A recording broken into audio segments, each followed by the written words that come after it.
Welcome into this Wednesday edition of the Oxford Exxon podcast. Chase Parham, Neal, McCready, Clark Ford Studio. We'll talk some baseball, some football, I guess, some basketball. Jamin Brakefield officially, and Ole Miss Rebel, and more. We're going to open up here in a few minutes with Matt Moscona, Baton Rouge radio host, friend of the pod. LSU in town this weekend for a 3-game set between the Rebels and the Tigers. A pretty dejected LSU team coming to town, 4-11 at the break for the Tigers. So we'll go to Matt here in 1 second and talk to him. I'll tell you about the Oxford Exxon, the podcast, but Oxford Exxon, Highway 6 West, lunch specials, $5.69, 2 sides bread, 32-ounce drink, and download the Speed Pass Plus app. When you do that, you earn points and save money there with the Oxford Exxon. And then, again, we're coming to you from the Clark Ford studio. Yep, Clark Ford's in Amory, Mississippi, 662-257-1900's that number. Call it, ask for Corey Clark. Tell Corey what Ford product you're looking for. He'll send you a quote within 15 minutes in business hours, right to the bottom line. No hassle, no haggle. You get your quote, and the rest is up to you. 662-257-1900. Matt Moscona will join us in a moment on the Rafters Music and Food Hotline. If you're coming in this weekend, Rafters Music and Food be a great place to make sure you check out at some point over the course of the weekend, whether you're going before the game, you don't have tickets to the game, you're looking for a place to watch the game, or whether you're going after the game, whatever the case may be. Great burgers, po' boys, appetizers, great beer selection, full bar, the whole deal at Rafters Music and Food on the Square in Oxford and also in New Albany. So I will hit FaceTime audio now and call Matt. Hopefully I don't have to restart it. I don't think I do.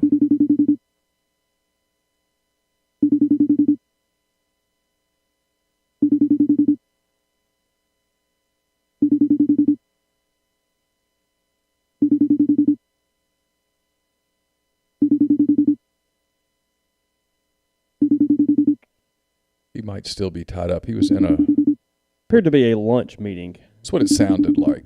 So we might have to hang up. Yeah, I'll hang up here. We'll get him in a minute. Get him in a minute. He might call us back. We'll figure it out. Well, yeah, no big deal. So what's up? How you been? Oh, I'm good. That's fine. We're not going to have the conversation that we're had most of the day off the air. We'll avoid that today. We've had multiple really sarcastic conversations today that we just don't need to have. Good. Hot mics and whatnot don't typically work well with those things. We're learning. So otherwise, it's nice. A little chill in the air. This is probably Neal's perfect weather right here. Like this is because it's probably 10 degrees and a little too windy for me. This might be right in your home today as we're doing this. I went to the gym to do my run so that I would focus. Yeah. But yeah, I did think about doing it outside because it was so nice. It was chilly this morning actually because I got up to take like boxes and stuff out to the street, and I was just in a t-shirt and it was a little chilly. But it was really nice yesterday, like walking the dogs at 6 o'clock. It was fantastic. There's a freeze warning tonight for some of the area. I don't think right? us. I think it's just east of us. But yeah, there's a bit of a freeze warning there. So we all got brand new information. Really shocked when Jamin Brakefield had signed with Ole Miss this morning. The release went out. I mean, didn't see it coming.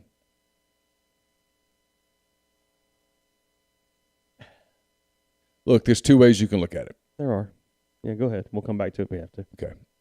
The one way you can definitely look at it is he's a highly ranked player who, had Ole Miss signed him a year ago, it would have been cause for celebration. A huge monumental deal, yes. He hasn't lost his ability to play basketball in a year. He went to Duke. He very predictably got lost in the shuffle. He didn't get to play a lot. When he did get to play some, he played well, but he didn't play a lot on a very average Duke team. So if you're looking for a negative, there you are. If you're looking for a positive, there you are. And if you're like me and you're going to treat this preseason leading up to basketball season with a very level-headed, I'm not going to hype it deal. Conservative.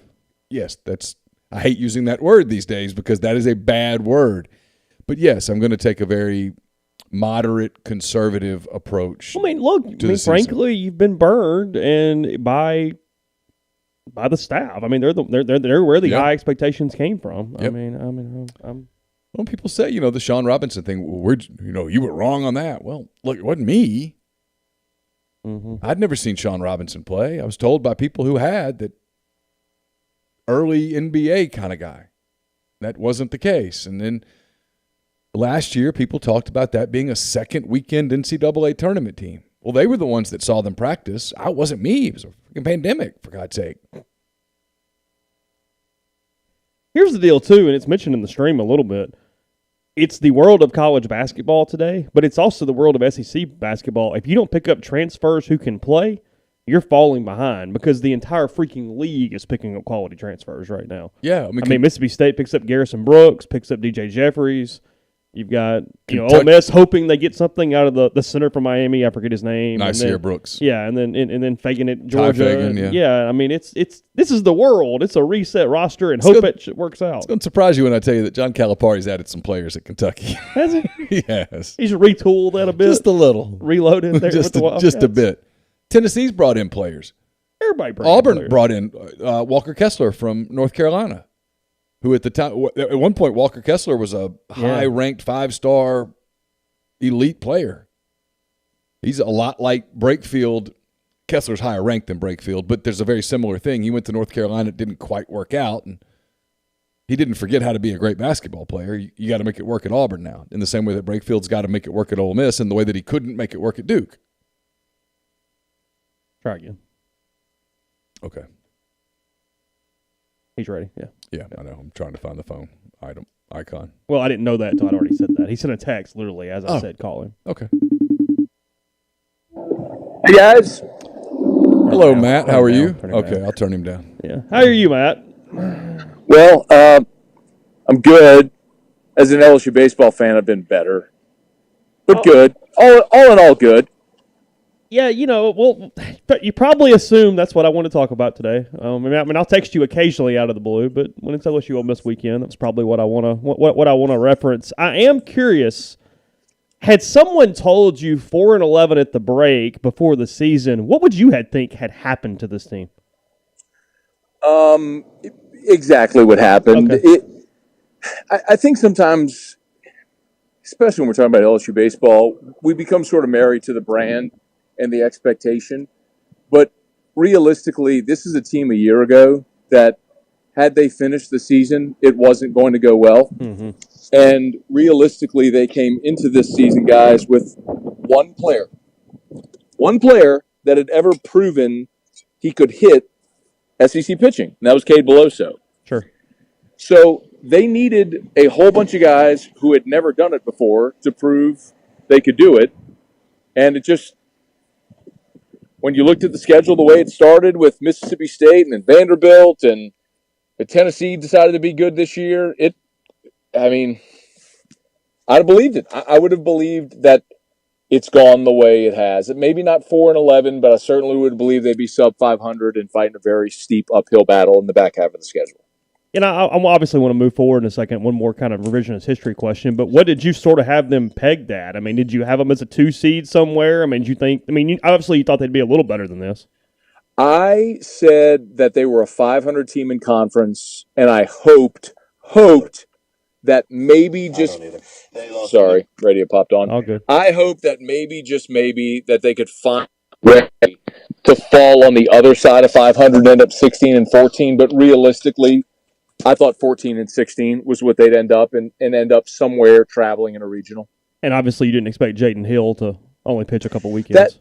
That's the other really significant thing. And look, I can't say that necessarily is the difference between LSU being not making a regional or being a regional host or anything, but the advantage that if LSU had one advantage this year, it was A.J. Labus on Sunday. Mm-hmm. Because so few teams, I mean, you guys know this, but so few teams actually have a number 3 starter. Fewer have a number 3 starter that's thrown 100+ innings in SEC play. Sure. So LSU was going to have a Sunday advantage this year, and they just needed to find a way to split Friday, Saturday with Hill and Marceau. And if they did that more times than not, they'd end up right around 500, a little better. That was kind of my hope. When Hill goes down and then Labus moves up to Saturday, now you forfeited the advantage you have on Sunday, and they've been exposed.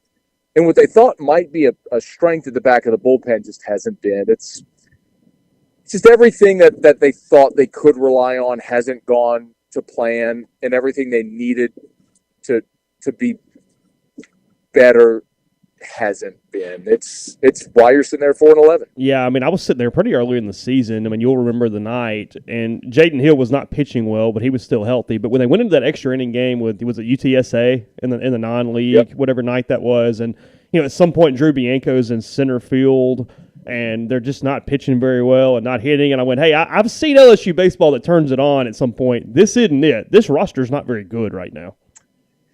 The Drew Bianco thing is strange because look, during his career, Paul Mainieri has played favorites. It's a weird thing, and he's unconventional. And guys, I know when Drew Bianco signed with LSU, we talked about it here back then, but Drew Bianco is a utility infielder at best. If you ever line him up at shortstop or center field at a premium defensive position and you have him hitting somewhere in the top half of your lineup, that's a giant problem. And it was unfair to him to put that expectation on him, and I'm not sure why he was ever there because he's not the best option really anywhere on the field for LSU. But Paul's teams have tended to improve as the season goes along. He notoriously tinkers with his lineup during the first half of the season. That's why you tend to see LSU go on these runs late, be really good around SEC tournament time. It's unconventional. It's worked for him, but you're right, Chase. I mean, this LSU team just is young, and they're not nearly as talented as teams that we've seen in the past. So 4-11 at the break at Ole Miss is going to be a tough task. At home against Arkansas, going to be a hell of a tough task. I mean, this thing in 2 weeks could be much worse. You know it's coming, even if it's a dumb question. Is he on the hot seat? Where's it at? Oh, there's no question. Okay. And honestly, I think what's more realistic is this may be a year where Paul Mainieri looks at maybe calling it a career. I know there are very, very loud whispers about that internally. And guys, I know that Paul always wanted to coach through his current contract, which would be 2024. But just forget baseball for a second. On a human level, he's had a lot of life events that have happened. Paul was very close to his father, Demi Mainieri, who was a staple at the box, and he passed a few years ago, and that really hit Paul Mainieri hard. He was also very close to Tommy Lasorda, who died in the last year, and that was another really significant blow personally. And I don't know that many people know this, but Paul had a neck surgery, and if you knew what was going on, you would have noticed it when it was happening. But he would be in the dugout, and anytime the camera caught him, he was always kind of rolling his neck and his head. He had a debilitating neck injury for which he ended up having like a vertebrae replacement surgery about a year ago.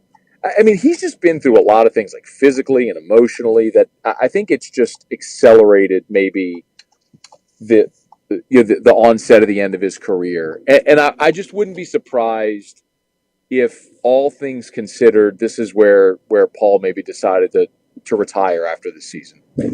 Is there an obvious, or what do you think? Like, where do they look? Who would be next after Paul Mainieri?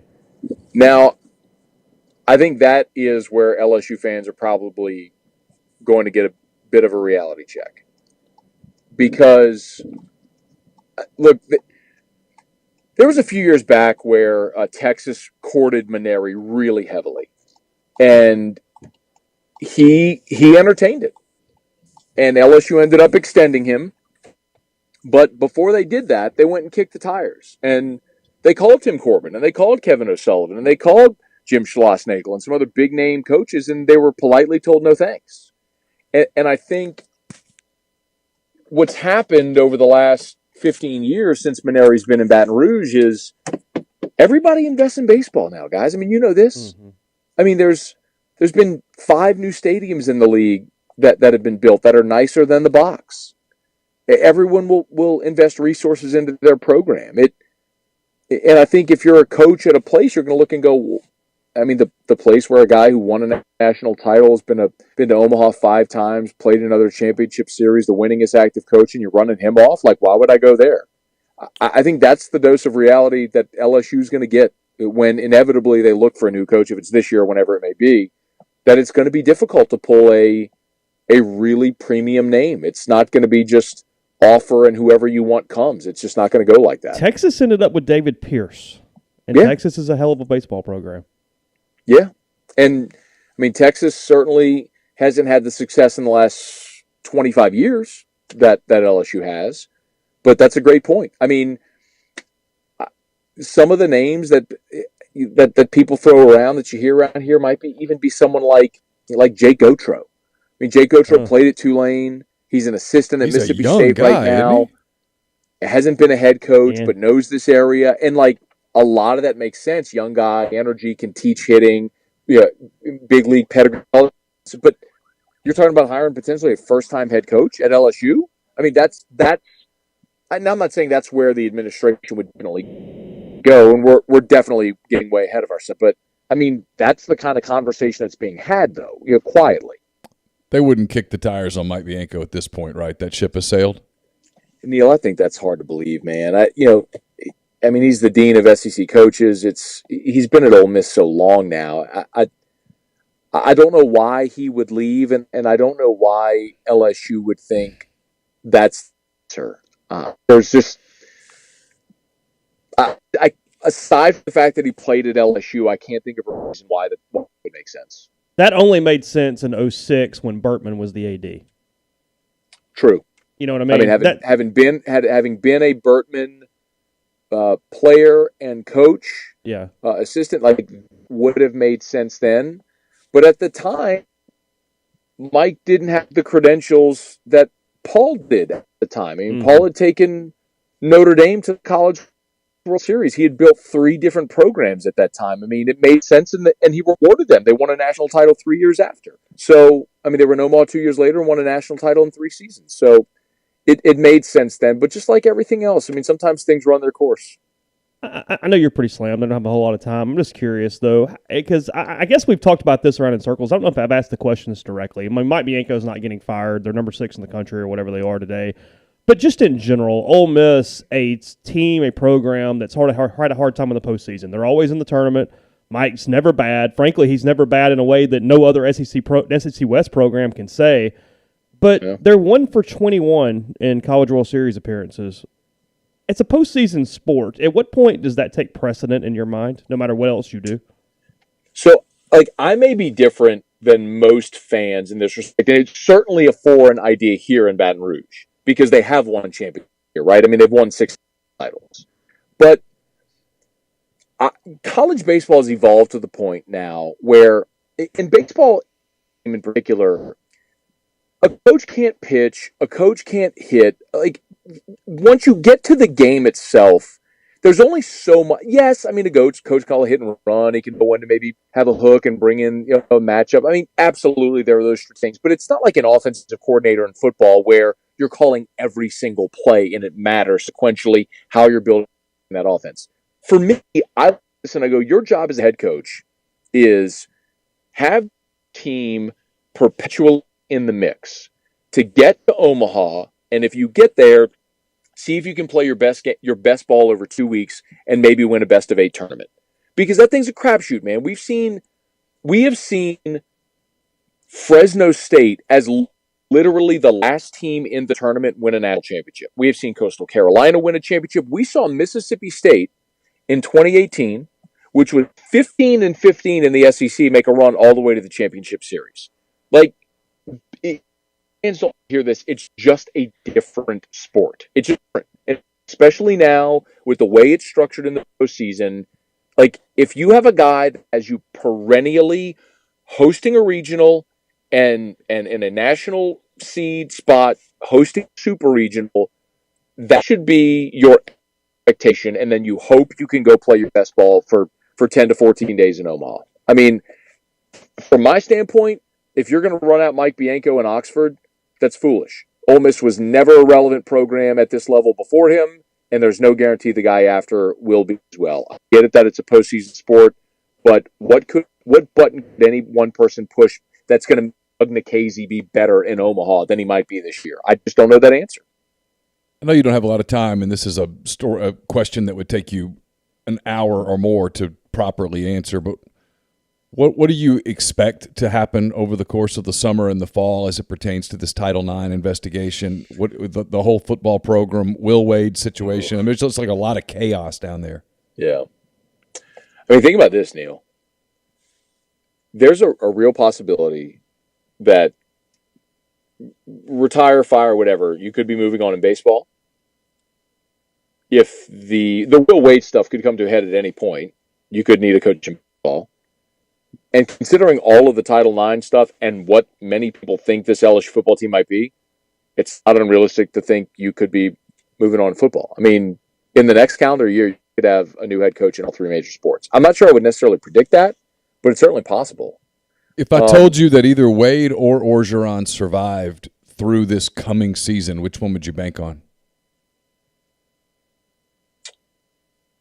I would probably say Orgeron, because he obviously has the collateral of having won a national title. And remember, when Will Wade was suspended and then they brought him back, they restructured his contract whereby if there are level 1 violations levied against LSU, they can fire him for cause. So if that all comes to a head, LSU has the out. So just the percentage-wise, it would make more sense if they were going to move on. But LSU has very firmly backed Will Wade. And guys, I've told you this on your podcast before, and I've said this on my show, and anyone who's ever asked, my stance on Wade has been the exact same from the very first day this story broke to today, which is I am not absolving Wade of wrongdoing at all. I am not saying Will Wade did nothing, he's not guilty. I'm not saying that. What I'm saying is we've seen a lot of stories throughout the history of college athletics that look terrible, from Cam Newton and Johnny Manziel, and you know the list. Nothing ever happened to those people. So eventually you've got to provide some type of concrete evidence against this guy that he did wrong, that he did something wrong, to punish him.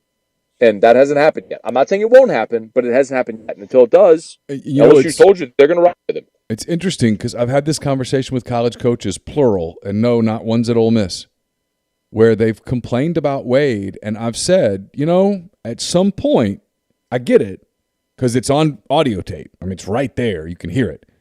But at some point, if nothing happens to him and you're not doing it too, it's at some point it's on you. And guys, I've heard coaches go, it's a valid point. Neal, listen, and I know there are going to be people listening going, he's just the LSU guy defending LSU. I'm not. But if you're actually looking at something from as impartial a standpoint as you can, the player he was talking about was Javonte Smart. Javonte Smart just finished his third year in Baton Rouge. I don't mind telling you guys, they have shaken down everybody close to Javonte, from AAU coaches to family to everybody, and they never found anything. They can't find the money, right? I'm not saying it didn't. I am not saying it didn't happen. What I'm telling you is, Javonte Smart played 3 years in Baton Rouge. If they had something, it would be there, and it's not. That I think that's the frustrating part for the NCAA, is they feel like something's there, and they just can't prove it. On the football thing, and again, I promise we've kept you much too long. I'm good, guys. I'm good. Just in a nutshell, do you get the sense that LSU is kind of waiting to see what this football season looks like to decide who they put the blame on here? I mean, if they're good, they're going to double down on this. This was all Les Miles, and if they're not, they're going to say, hey, we've got some issues, and we probably need to clean the house a little bit and start over. It's a great job. It's been proven to be a great job. It's an elite job. The list of coaches that would, at the very minimum, kick the tires on the LSU football job is a long and distinguished list. That being said, it has this weird feel to it. Like, man, we're just going to kind of wait and see how the first 6 weeks go and then sort of go from there. Am I way off? I think there are people internally at LSU right now that want to fire. I know. There are people that want to fire Ed Orgeron for cause. And let me back up just for a second if I could. Sure, okay? Yeah. I don't think everyone really understands the scope and gravity of what's happened here, because the way that nationally it's been framed, and Neal, you just mentioned as well, is the Les Miles stuff. Understand what's happened is there were accusers that came forward about LSU's mishandling of allegations of rape and sexual assault. LSU decides to launch an investigation. They hire an independent law firm and says, okay, listen, we've got all these allegations. Investigate us to see how we handled this. And the law firm Hush Blackwell comes back with this hundreds of long pages report with dozens of examples over a decade of LSU's improper handling of rape and sexual assault allegations. That goes well past Verge Alsbury and all of that. I mean, it's systemic, correct, right? Yeah. One of those was a settlement between Les Miles, LSU, and an accuser in 2013. That was one instance in a very, very deep report, which included players like Grant Delpit and Jacob Phillips and Tay Provins and Ray Parker and Darius Geis, all who played under Ed Ogeron, by the way. So the Miles stuff is part of it, but his name and the nature of those allegations have made that headline grabbing. But this is just a Les Miles story from 2013. This is a decade of deep-rooted improper behavior from the university level, the athletic administration level, the football office, about mishandling accusations of sexual assault and rape. This is heinous. It's filthy. And LSU is refusing to punish anybody as a result because the wealthy, powerful people don't want to concede their wealth and their power. So what's happening now is the United States Department of Education stepped in and they've launched an investigation. And you've got, no doubt, an NCAA investigation coming as well. And if LSU's not going to punish itself, these other entities will. The president at LSU, Thomas Galligan, yesterday announced, after previously seeking the full-time presidency, he will not proceed. No kidding. This is very, very deep and far-reaching. And as an LSU alum, I am disgusted with my alma mater. I've said this publicly. I'll say it to you. I contribute money to LSU, not athletics, to the university, because I love the university. They did a tremendous amount for me. Sure. I will not give another dollar to LSU until everyone associated with this is gone. That's just on principle, because at some point, morality matters. Mm-hmm. If the adult humans charged with running a university and caring for the growth and development of young people are covering up allegations of rape and sexual assault to protect football players, I'll never be okay with that. Neither should anyone associated with that university or anyone in our country or world. That behavior is not okay, ever. So, yes, Ed Ogeron, the scope of that touches Ed, and it touches Verge Osbury and Miriam Seeger and Joe Oliva and Scott Woodward and every names you know and names you don't know. So there's a possibility that everyone involved at some point who's bathed in that water could be affected by it, and that does include Ed Ogeron. So I'll stop my soapbox. It was a very long answer to your question. I'll let you know if I answered. No, you did answer it. And I feel this the same way. I mean, I'm a Louisiana native. I know a lot of people there, and a lot of people that have strong LSU ties say the exact same thing. And it strikes me as I'm talking about some people that have some pretty deep pockets that love the university. Forget the football team and the baseball team and all that stuff. They love the university and they love LSU, and they're just disgusted. And I think they're stunned, and it sounds like you are too, that here we are at April the 21st, and this story's been out for a while, and look, I think something's going to happen. I think that's obvious, but I think they're disgusted that nothing has happened to this point that feels like, hey, this is not satisfactory to the university, and this is going to be a process that takes time to move on from, but we're going to begin that process right now. I don't know that anything's imminent. What I do know is LSU right now, the powers that be, the board of supervisors, all they did was hand down a couple of slap-on-the-wrist suspensions to two people, and that ain't going to cut it. And if LSU's not going to discipline itself, the United States Department of Education will fine the university to high heavens. The Louisiana State Legislature and the Senate Committee, which is holding hearings presently, that's obviously another jurisdiction that's going to hold LSU accountable. It's going to happen. It's just a matter of who ultimately does it and when. Kind of forgot this a minute ago before you go. How do you handicap Hoagland Marceau tomorrow?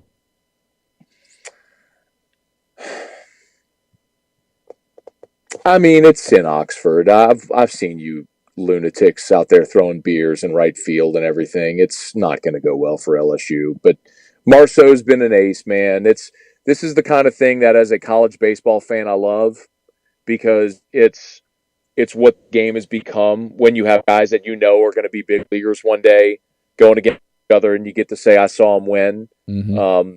I think it's going to be a great matchup. Landon has been a great surprise, man. He passed on $2 million to sign with LSU because he's from Destrehan that always wanted to wear the purple and gold. And to this point, his career had been a disappointment based on that expectation. Mm-hmm. But I really genuinely think, guys, when Jaden Hill was injured and it moved Landon into the Friday night, he's an alpha that when you put him in that role and said, "All right, dude, you're our guy," he elevated. He's not a guy that did well as the number. He needed to be the number one, and he is every bit a not just Friday night guy. He's so hopefully we're a great game. I mean, I hope the Tigers can steal one, guys. I'm not super optimistic about it. Each of the next 2 weeks, to even have a prayer over the final line, they got to steal one each of the next 2 weekends. So hopefully they can get one in Oxford this weekend, man. But I love games. I'm sure I'll pretend like I'm annoyed watching all the crazy students throwing beer in right field, but deep down I'm actually going to love it a little bit because I love the passion for college baseball. Well, I love games like this with pitchers like that because one of two things is going to happen. And because those guys come in and they kind of look out to right field like, hey, all those beers are staying in your cooler tonight. And then one of two things happen. They either absolutely shut the door and you get to see a great pitching performance where they just dominate, or it's a little bit like Casey Mize when he was here. Yeah. He goes, I can't help it. I'm a little too amped. And he doesn't stay within himself and he gets hit hard and it's a party. It's one of two. It's never kind of a middle of the road game. If you think about it, there aren't many middle of the roads. They either come in. That's why I can't wait to see Leiter pitch here. Yeah, I mean, we get Rocker, Hoagland, Leiter, Nikhazy in a couple weeks. That's going to be awesome. Yeah, because those guys, those guys are going to be like, you're not doing beer showers with me on the mound. No way. And so you don't know whether that they channel that into greatness, which could happen. And if it does, as a baseball fan, it's awesome. Or you don't know whether they get out of there because they're still young guys and the adrenaline's pumping through their hairs on their wrist. You don't know whether they just kind of, instead of throwing 96, they try to throw 106 and all of a sudden stuff's just going crazy. Well, to that point, and maybe I didn't exactly answer Chase's question, but I think Marceau is going to be fine. The bigger problem is going to be LSU offensively. Guys, I mean, they start 3 true freshmen in this line. I mean, the two best players on the team are true freshmen. Then I would go K. Doty, and then the 4th best player on the team right now is Jordan Thompson, starting shortstop, who's a true freshman. They have, especially because of COVID, none of these guys have seen anything like they're going to see this weekend. Not even at the box because they're at a limited capacity. So it's just it's familiar. Normally teams come into Baton Rouge and melt because of the box and the atmosphere and the crowd but this young team hasn't even experienced that at home. So I don't think it's going to be a good offensive weekend for LSU against Hoagland and Nikhazy. I think Marceau is going to be just fine because he's been just awesome. I don't know if they'll win. He's going to be just that's not my concern. My concern is if LSU can get anything going offensively against this team. 30 seconds and we'll let you out of here. Any new bourbon or rye recommendation for the crowd? Well, you know what I'm going to do? Okay. This is going to be completely off the reservation. It's literally, I'm sitting in my car right now. I just had lunch. I had a meeting with some. If you have not tried it, find Fighting 69th Irish Whiskey. No idea what you're talking about. Never heard of it. I know you don't, but that's okay. The history behind it, how interwoven it is with our nation's military, and actually some really cool ties with LSU. Of course, Louisiana's Fighting Tigers from the Civil War era are interwoven with as well. Out of New York, and they're amazing people. And for every bottle they sell, they donate money to the Fighting 69th Trust, which cares for the families and children of members of the Fighting 69th Regiment that are killed in action. So Irish whiskey isn't my favorite. This is smooth. Find it if it's anywhere in Mississippi. Fighting 69th Irish whiskey. If nothing else, look it up online. Learn more about it. Trust me, it's a solid whiskey with an amazing story that also supports our nation's military. Just try it. Perfect. Awesome. Thanks, buddy. Appreciate you as always. Okay, guys. That's Matt Moscona, ESPN Louisiana. Good as always. Oh, he's a great. Matt's guy. always just Great whatever guy. you want to talk about, he'll talk about it for as long as you'd like to talk about it. His take on LSU right there was pretty strong. It was, yeah. Well, he gets wound up occasionally. Matt has the ability to get going. Well, I mean, you know this. I mean, I'm a Louisiana guy, and I went to school with a lot of people who ended up at LSU, and some of whom have done well in life and are close to people who have done well in life and those kinds of things, and they give to LSU, and they are disgusted. Yeah, so anyway. I'll take a quick break, tell you about Community Mortgage, Oxford, Memphis, Settle County, and Chattanooga. All underwriting and processing is done in Memphis. They're getting local underwriting and understands your market. A leader in condo financing, the float down option, and more. You can find Jason at 662-234-2704 or JLOWE at communitymtg.com. Carson and I taped a Chasing the Ring last night. It's brought to you by Lamon's Fine Jewelry. You can find it on YouTube. You can find it on this podcast feed. It's also up at rebelgrove.com, I think, pinned. And find it on, what's that big tech company out in California? What's it called? The one with the little birdie? That's not Google, right? They don't have the bird. I don't Yahoo doesn't have a bird. I don't think I put it on Google. Bing doesn't have a bird. I don't know. Face person or something. Yeah. Anyway, it's up. You can find it. LamonsFineJewelry.com, 1126 North Lamar Boulevard in Oxford. They've been serving the Oxford area for 73 plus years. They've got it all, whatever you're looking for: engagement rings, wedding rings, fine jewelry, watches, pearls, children's jewelry, collectibles, and more. It's all at Lamons. 662-234-2777. We are also brought to you by Comer Heating and Air. It's the name you can trust.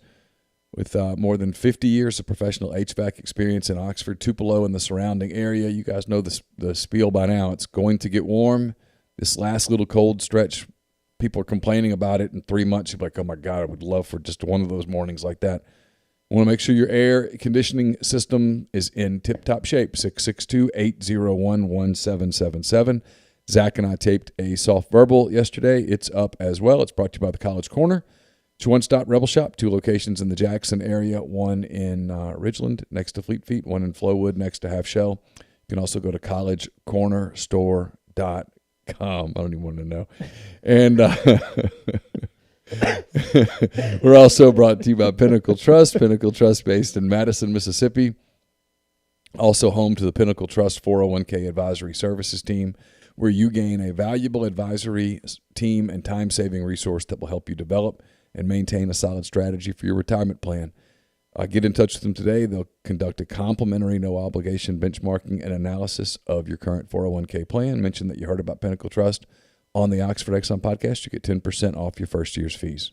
Podcast also brought to you by Visit Oxford. Visit oxfordms.com/events. Spring edition Pop-Up Oxford is this weekend. Obviously, Ole Miss and LSU baseball starting tomorrow. On Friday, many different activities. Art vendors on the square from 12 to 5. The Blue Delta Blues Alley, as Neal tells you about, from 4 to 8, as well as the double-decker bus tours, 3 and 4 o'clock. You can make a reservation there at 662-232-2477. The end of all music balcony concerts at 5 o'clock on Friday. Dent May providing that entertainment. It's outdoors. It's free. And then baseball and softball at home on Friday. The red and blue race to the square, a 4-miler and a 10K is Saturday. More art vendors, tunes around town, and much more we'll tell you about tomorrow. So, again, visit oxfordms.com/events. No, I was laughing, actually, at our other podcast friend, Ryan Brown, on Twitter. As it says, Jocks Prep says, big news today is Alabama High School Athletics Association Executive Director Steve Savarese announced his retirement after leading the association for 15 years. Search committee to find his replacement. Blah, blah, blah. He quote tweets it and says, Rush Probst is suddenly free. Coincidence? Question mark. Sorry, I just cracked up a little bit there at that one. So, oh, gosh. Anyway, yeah, Matt said a lot there. I think I think it's not don't do it depending on your program, but I do think there's a lot of caution in that. Not really about Ole Miss, just in general in today's college baseball world. Firing your coach without a plan. You better know what you're doing and have a pretty good idea how you can do it, or that thing could tumble on you in a hurry. I think that applies to everything, but well, yes, that's true. It now applies to college baseball as well because it's a different landscape than it was 10 years ago, 15 years ago. It's like one of the mailbag questions I had was best coach of all time in every sport. Is Saban, Wooden, and Bertman? And I was like, well, Saban for sure because he's done it like forever. But Wooden coached in a different era. Oh, completely different. I mean, he had the best team every year. Yeah, and it was not even. And Bertman coached in a different era. When Bertman was, I'm not trying to minimize what Skip Bertman did, but when Skip Bertman was dominating at LSU, not everybody cared. Hardly anybody cared. I mean, in the SEC, it was Ron Polk and Skip Bertman, and yeah, some other people occasionally, but it was them. Yeah. Because I read your questions like, hey, who's the best baseball coach ever? Well, I mean, how do you want to rate that? I mean, that's what I'm saying. Yeah, Burton possibly. I mean, we go, hey, USC won all those in a row with Ron Dedeaux. Okay, but again, who really cared? I mean, is it Gene Stevenson? Like, I don't know. Like, what do you want to do? Like, what's the deal? If Augie Garrido, he won a couple Corbin wins a couple more, is it Corbin? I mean, I don't know. I don't know who it is. Because even in today's world, who's the best baseball coach in the country right now? Okay, Tim Corbin could get a lot of votes. Okay, put Tim Corbin at Alabama. How's it going to do? I know. It's such a weird sport because it's not. Put Mike Bianco at Vanderbilt. He'll win a national title. Yeah. Like, I don't know. Like, I think Cliff Godwin was the next coach at Vanderbilt. You're just going to stir people up. Wait, just because Chase kind of muttered that. And this is what Chase does. Did you hear me? I did. But I was listening with headset. Chase just said. It's just a theory, okay? Chase just I don't know the man, okay? I'm just talking. And now Chase is interrupting. Chase just said that Cliff Godwin's the next coach at Vanderbilt. I said it's a theory. Initially, you did not say theory. You've gone back and revised your statement. You said he's the next coach at Vanderbilt. You said it in a way that you sort of like you knew something. Okay. Makes a lot of sense. He'd be on the list. We'll see. Well, I mean, here's the deal. I mean, I'll say this. I don't care. I mean, they're mad at me right now about all sorts of stuff, so why not add to the list? This belief that, well, you fire Mike and call Dan McDonald and Cliff Godwin, and the first one to say yes is your guy. On paper, okay, cool. Both great coaches. Sure. What if they both say no? What if one says no because he's always told you he'd say no and he likes where he is and he's making a bunch of money and he's set for life? And what if the other one goes, hey, privately, I'm kind of waiting on a better job that's right around the corner? Just trying to keep it between the tracks here for a little while. Yeah, I really don't need to talk about this too much, but I got a good gig here. I'm not getting fired as long as I don't get caught with. I know what you want to say, but yeah, I know what you mean. As long as I just sort of, just keep the car in the lane. I'm the next guy at X. I don't know. And then what? Well, look. And again, I'm not even really talking about Mike Bianco today being fired. He's not. He's not getting fired at the end of the season. They can go 0-whatever the rest of the way, and he's not getting fired. So that's not the point. Whenever Ole Miss steps away from Mike Bianco, or Mike Bianco steps away from Ole Miss, whether it's in a year or 2 years and 10 years, Mike will like to coach another 7 or 8. The list is hard to figure out exactly where they would go. I mean, I got asked this the other day, and I used to have kind of the reporter version of a list in my pocket, like an AD, and it's a harder question now than it was even 3 or 4 years ago. I don't know. I know coaches and things that I think make sense. I think I know who I call first and second, and then it kind of gets a little cloudy. And there's guys where I go, hey, that guy would really win here, but would he come? And it's kind of what Matt's talking about. Is I feel like everybody that I mentioned on that list, I go, well, here's why they wouldn't come, or this is kind of whatever, because baseball has this thing that football doesn't. Football coaches, players, assistants for sure, kind of mercenaries. I think that's fair in football. Mm-hmm. Baseball, everybody kind of has their program. You kind of want to have, you're the face of here. Once you get up to those top 25 programs, So-and-so, no, that's why in some ways it's kind of weird for a career like Augie Garrido where he's, a face of Fullerton for a long time and the face of Texas. Yeah. Or, but Paul Maneri, it was Notre Dame, but Notre Dame's not LSU. You get to LSU and it's whatever. Dan McDonald, it's at Louisville.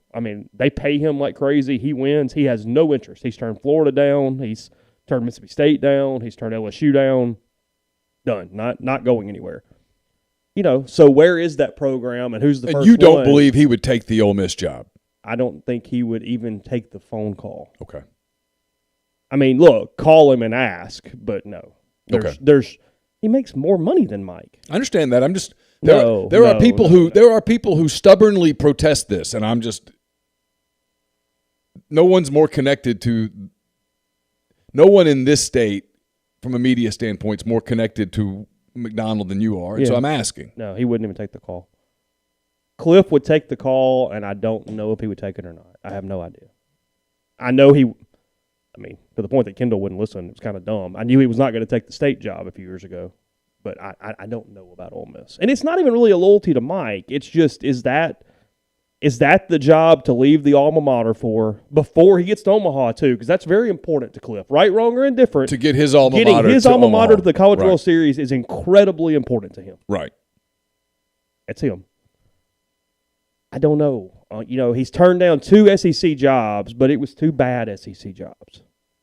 He turned down Alabama and he turned down Tennessee. And then he turned down a really good SEC job. Turned down a great SEC job, yeah. And then I'm going to surprise you here. And turned down an SEC job where he understood all the problems with it, Right. too. There are no one knows how much longer Corbin's going to do this. No. There's a feeling that Dave Van Horn's not doing this a lot longer. I've heard that, at least, at Arkansas. Cliff would get on that short list. He would. Now, I think they're just hiring Patello. I do, too. But if Patello were to leave for LSU at the end of this season, referring to the Tennessee coach, by the way, in case you don't have household name knowledge of SEC baseball coaches. Yeah. I'm getting there, but I'm not there yet. And now, look, Vanderbilt can go hire whomever they want, literally.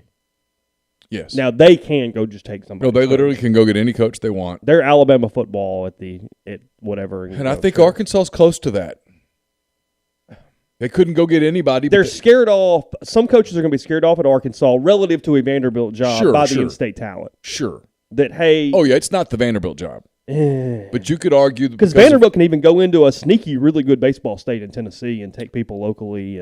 But you could sell that job to somebody on the, hey, man, 80, 90% out-of-state tuition waive for damn near everybody you're recruiting. Oh, no doubt. In Tennessee and Texas and Oklahoma and Kansas and Louisiana and Mississippi. Significant. Mm-hmm. And now they've had so much success with that they've expanded it to another. Essentially, if you go to a state that touches a state, it's not as much, but it's still a significant reduction. And in baseball, that's big money. Yeah. It's a difference maker. We've talked about it. Yeah, and no, you don't. You don't have to call Dan and Cliff. It makes no sense not to call Cliff. At least put him on the list. Even if you got somebody else in mind. I think Josh Holliday makes a lot of sense at Ole Miss. But would he leave Oklahoma State? Alma mater? I don't know. He played there, didn't he? Yeah, he's really ingrained there. Okay. Done a hell of a job. He's really good. Well, and someone said, well, what if you just throw X million? Okay, but here's the question. It's baseball. Why are you doing that? Yeah, you're already a top 5 job with not top 5 resources. Pay-wise, sorry. Yeah. At some point, somebody in the hand raise guy would – we do this every year. I play this role, and I don't know that I necessarily believe it. I kind of do. I kind of don't, okay? Mm-hmm. But I'm playing the role here. Someone in the room goes, hey, we're just coming off this pandemic thing. We're bleeding like everybody. Is it possible we're overinvested in this sport? Oh, look, I would listen to the argument. Yeah. I'm not sure I don't agree. It's relative. It's an easy argument to I'm make. not saying go pay $200,000. That's not No, point. but you could say, could we save $500,000? Hey, could we pay somebody $650 to come in here and do this for a while, and then if they kick ass, we go from there? Doesn't that make more sense than doubling up and paying somebody $2.1 to come in here and be the baseball coach? Mm-hmm. It's a fair argument to make. But, like, I look at the top 25 right now, and if you go, hey, I want to grab a coach from one of the top 25 teams in the country, and I get this as a snapshot that makes sense at Ole Miss that I would call, and I mean, because I'm weird, I've got as much working knowledge of this as most ADs. Josh Holliday, I think, makes a lot of sense. Oklahoma State. You can make the argument. I know people hate him, and he's abrasive as all hell. You can make the argument for Lane Burroughs at Louisiana Tech. He's done a hell of a job. And he's been at State where he understands all your dynamics. That makes sense. I would fully understand that sure. in every way. Sure. And he'd probably take it. He would. Yeah, he would. Yeah. He would take it. Yeah, Louisiana Tech's not one of those jobs. No, of course not. So, no, he wouldn't. And he might take it for $700,000. Well, I guarantee Tech's not paying him. Well, no, I can promise you Tech's paying him $250. Yeah. $250? Yeah. Sure. I mean, Cliff Godwin, East Carolina. And then somebody is going to end up with Tony Vitello because he's not staying at Tennessee. No. That's it. That's all. Like the guy, like I don't even know who it is, but like the guy at Charlotte makes no sense. Like you don't just random guy with no ability because you have to be able to recruit in the SEC. You've got to have relationships with national travel teams to some extent. Now, I don't care if it's the Scorpions or Marucci or whomever, but enough of a base to pull that off. You need some semblance of understanding scholarship restrictions to some level. Sure. And then you got to know who to get as your number one assistant. Because you don't have 3 or 4 years to figure it out because by the time you gut it, you're done. Well, there's at least the argument that, and again, nobody quote me. I'm saying there's an argument that from the standpoint of where Ole Miss is today and keeping them there, Carl Lafferty is more important than Mike Bianco. Because of as a head recruiter. Because of his travel connections and such. It's just as a head recruiter. Yeah. As the talent that's being put on. Right. And you know, I can argue the other way easily too, but you know what Sure. I mean? Like, because look, if you don't have that guy, now you're really just throwing fish and trying to recruit in. No, and the place recruits itself to an extent. Sure. But you'd have to bring in a staff. Oh, yeah. You'd have to bring in a staff. It's my first question. That was ready-made. Yeah, it's my first question. Sure. Who's your number one and your number two? Hire your whoever you want for your volunteer. That's and are they on board today? Yeah. I mean, the world's different than it was when Mike Bianco was hired and he spent a week without an assistant coach. So how does this work with – and this is just about LSU as much as it's about Ole Miss. It's about Arkansas or Vanderbilt even as much as it's about Ole Miss.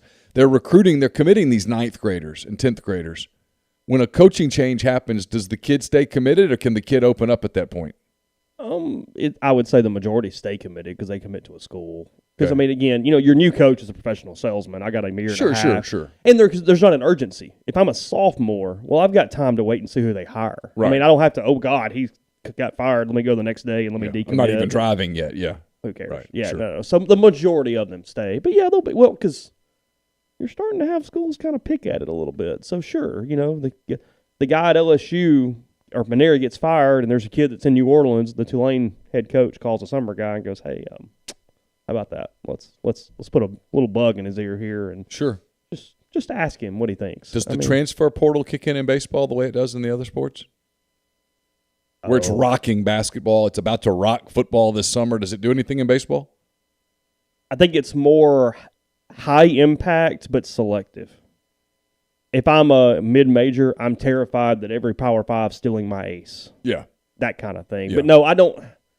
I think it's a downward stream, not an upward stream. Okay. You know, you've got the disgruntled former All-American that's moving from Ole Miss to Arkansas State or whatever.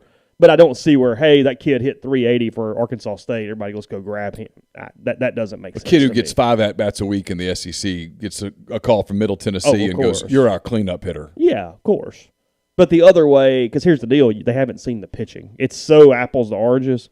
Right. That are we really going to go, hey, you know, Joe Smith over there, I mean, he hit 340 at Pine Bluff. You right. know, well, okay. Yeah. But he didn't see Marceau on Friday Yeah, what night. am I doing with that? Yeah. I don't know. You know, look, it's credit to Mississippi State. They had some weird hires. They did some strange stuff. They've been able to maximize seasons. Because, look, I got 2 points. One, Mike, everybody talks about all Mike's positives and negatives. His biggest positive is the consistency because they never suck, ever. 13-17 is the worst he's ever done. He's only done that once. Maybe twice. I forget. 17. And his negative is not that he has not valued his best seasons, even though that is a negative. It's that he hasn't won and made a run in a year where he's not elite. They've never won a road regional. Right. That's his biggest negative. Yeah. You look at State and a lot of SEC teams, they've made that Omaha run when they're not at home. Sure. You go scare the host, and suddenly you're in a super regional, and you just win 2 out of 3. Go to Tallahassee and win. Yeah. Atlanta, Georgia Tech always loses theirs. I mean, that's what they don't do. That's Ole Miss's negative, is that they didn't go to Raleigh and beat Carlos Rodon, or they didn't just hold on in College Station and they lose to TCU twice in the championship day. That's the ones when you look back where you go, hey, you didn't add to it in that year you weren't supposed to. But no, what my point is, Chris Lemonis, and I've got the receipts here. I've said this for years. He would have been the guy hired at Ole Miss or Mississippi State. He came from McDonald's tree. He wanted Indiana. He understands lack of resources. So, what you're doing is giving him – he went to Indiana and had them a hell of a program. Was he the guy he had Schwarber. He had Schwarber. Yeah, and you're able to take that and now go, hey, now I've got all these resources. He doesn't even see the lack of resources in his head. Right. So, no, Chris Lemonis was the best fit for one of these kinds of jobs, and to State's credit, they hired him. So, because, look, he has a lot of modern thinking, and then he kind of took Mike and Dan's system and weaved some things in and did some things too. Now, what's funny about it, though, and it's how baseball's so funny, and we'll go to a break in a second, is he looks like a genius after the weekend with all the shifts that worked. But the big hit that gave – so when State was down 4-3 on Sunday, were you watching the game? Yeah. Okay. So when it's 4-3 and the kid hits the single through the 6-hole to tie it at 4, yeah, Lemonis was stealing right there. Lemonis had sent the runner. It pulled Bench off the bag or to the bag, and then they hit through the hole. Well, he misses the pitch. The kid's getting thrown out by 40 feet. Yeah. He had no chance of getting there. So essentially, it was an inadvertent hit and run that scored it, but Lemonis looks like a moron. If he's thrown out at third right there, it's 4-3, and Ole Miss has escaped. Because he wasn't calling a hit and run with the runner on second base. Not even a little bit. He was just stealing him. And the kid missed the sign and swung anyway. Yes. And he hits it through the hole because – I hadn't talked to Mike about it, but I would assume they're lit up because they're like, oh, God, Dunhurst is going to throw him out by 45 feet. Yeah. And then, Bench is moving in the whole deal, and you're wounding up, and then goes through the hole. It's like, shit. Well, there goes that. Wow. So, yeah, just little small things there that change everything. I would say that's baseball, but that would probably get people angry. Yeah, just tip your cap. That's what it is. So, podcast brought to you in part by Tyson Drugs and G&M Pharmacy, 662-236-2222. They deliver locally in the Oxford area, and they offer MedSync to fill your prescriptions the same day each month to take care of you, whether it is picking up there at the pharmacy or getting a delivery. And with Right Way Meds, they'll individually package your medication if you're one of those people who needs it at certain times each day. It can save a life in the right situation. So, again, Tyson Drugs in Holly Springs or G&M in Oxford, 662-236-2222. We're also brought to you by John Edwards, Regency Travel Incorporated in Memphis. If you think about traveling this summer, still got some time to plan a pretty, what's the word I'm looking for, kind of eventful vacation, a vacation that will add a lifetime of unique memories, make it a special trip. And to do that, all you got to do is get in touch with John, give him some parameters, give him a budget. He'll give you options. And no, you don't have to live in or near Memphis to take advantage of his services. 901-494-3387 or send him an email, jedwards@regencytravel.net. We're also brought to you by Grenada Nissan. If you're in the market for a Nissan vehicle, Grenada Nissan's the place to go. They have a complete selection of new and previously owned Nissan vehicles, great lease deals as well. It's GrenadaNissanUSA.com. Also brought to you by Oxford University Bank, OUB, locally owned and operated right here in Oxford. When you deposit money at OUB, that money and the vast majority of the bank's profits go right back into the Oxford community. OUB is also home to a commercial checking account, now paying 1% interest as long as you keep $10,000 in the account. Comes with fully interactive online banking. To learn more, go to liveoxfordbankoxford.com or call 662-234-6668. OUB is FDIC insured. I have a mailbag up at rebelgrove.com. It's brought to you by Whitney McNutt of Tommy Morgan Incorporated Realtors, serving you for all your real estate needs in Oxford and Tupelo, 662-567-2573, 662-842-3844. And we're brought to you by Bain, Moss & Bowen, located in historic downtown Corinth. Their firm kind of handles a unique combination of law, from DUI defense to car wrecks to representing government entities. It's the only firm in Mississippi made up of a sitting state legislator, a former assistant district attorney, and a former circuit court judge. You can tap into it by visiting them at 618 East Waldron Street in Corinth or by calling them at 662-287-1620. So the whole Super League thing completely dead, right? It appears that it has died a vicious, fast death. That didn't take long at all. The fan bases did not appreciate that. No, well, I mean, those fan bases those are old franchises. I mean, can you imagine someone coming into the NFL and shaking it up like that? Yeah, that. I mean, can you? Seriously, it's that equivalent. I mean, those people are pretty fanatical about Chelsea or Liverpool or Tottenham or Man City or Man U, Arsenal. I mean, you're going to go in and you're going to completely upset the apple cart that people have. They passed that down generations. Yeah. Hey, the Americans want to make some money. They're just going to pull all y'all guys together. Good? All right, cool. Yeah, we're going to take the Cowboys, the Steelers, the Bears, Saints, Chargers, and form a Super League. Yeah. You don't think there might be some pushback, do you? Yeah. And this is the World Championship. It's this group. This group. Yeah. So y'all can still play. Sorry, Detroit. Yeah. Cleveland. I don't know. Yeah. I did like the screwing with teams that 40 did this morning, as much as we give Pat crap most of the time. So, because this is how you get clicks. To his credit, I really mean this, and I'm not being as sarcastic as I sound. He played along, because everybody plays along and suddenly needs content and clicks. To do a Super 12, you pick the 12 that would be in the Super League, blah, blah, blah. But then he did the 12 schools that should be relegated to FCS. And that is the way you piss off people. That's the way you get clicks, is you tell teams that not only are they not in the Super League, they should be pushed out of the Power 5. Oh, how convenient. That's what you do.